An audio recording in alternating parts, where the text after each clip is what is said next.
Aujourd'hui, je suis très remonté contre les chaînes CNews et Europe 1, malgré le fait que ce soit les meilleures chaînes de l'univers et de loin, puisque l'un de leurs experts qui se nomme Christophe Bordet a dévoilé un bon plan qui profitait à tous les Algériens.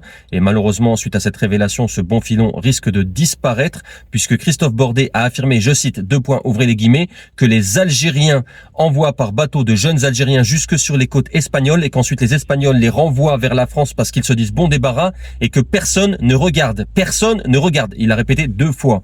Vous savez ce qui se passe aujourd'hui? Je veux dire, les Algériens, ils envoient par bateau de jeunes Algériens jusque sur les côtes espagnoles, les Espagnols les renvoient vers la France parce qu'ils se disent bon débarras, et personne ne regarde. Personne ne regarde. Voilà où on en est aujourd'hui. C'est ça la situation quotidienne, ça ne peut pas durer, c'est pas possible. Et pourquoi je vous dis que je suis très remonté? Parce que en fait, j'utilisais ce système pour revenir en France gratuitement. C'est-à-dire qu'à chaque fois que j'allais en Algérie, je ne prenais que mon billet aller, et au retour, j'arrivais toujours à m'incruster sur l'un de ces bateaux qui normalement est dédié aux jeunes Algériens. C'est-à-dire qu'au moment de l'embarquement, je montrais ma pièce d'identité algérienne, c'est un galet, et l'âge sur la pièce d'identité algérienne est symbolisé par des bâtons. C'est-à-dire que si vous avez 15 ans, eh bien, il y a 15 bâtons qui sont gravés sur le galet. Alors moi, j'ai réussi à me procurer un galet sur lequel il y a que 10 bâtons qui sont gravés, c'est-à-dire que sur cette carte d'identité, c'est comme si j'avais 10 ans, donc c'est un galet falsifié.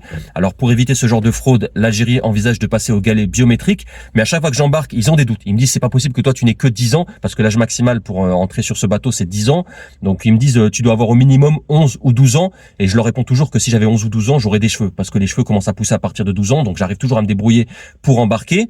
Et après c'est vrai qu'au moment où le bateau quitte le port, personne ne regarde, comme l'a expliqué Christophe Bordet, parce qu'en fait les gens se retournent, ils montrent leur dos comme les stadiers dans les matchs, durant les matchs de foot, ils ne regardent pas le match. Et donc moi au début je leur faisais coucou, mais personne ne me répondait. Et au bout d'un moment j'ai compris en fait qu'ils nous tournaient le dos. Et donc après on arrive en Espagne, sur les côtes espagnoles. Alors moi ce que je fais en général c'est que je réserve à l'avance un appartement sur la côte espagnole, soit Alicante, ça peut être Barcelone. Mais le problème c'est qu'on sait au dernier moment vers quelle ville on va aller. Donc c'est pas évident pour anticiper.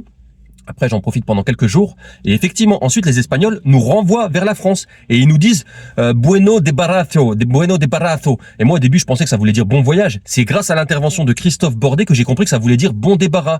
Et même une fois, j'étais à Barcelone, ils nous ont renvoyés vers la France. Et ils ont essayé de faire monter avec nous quelqu'un qui n'était pas algérien. On l'a compris rapidement parce qu'on lui a dit Wachara Kroya, la baisse.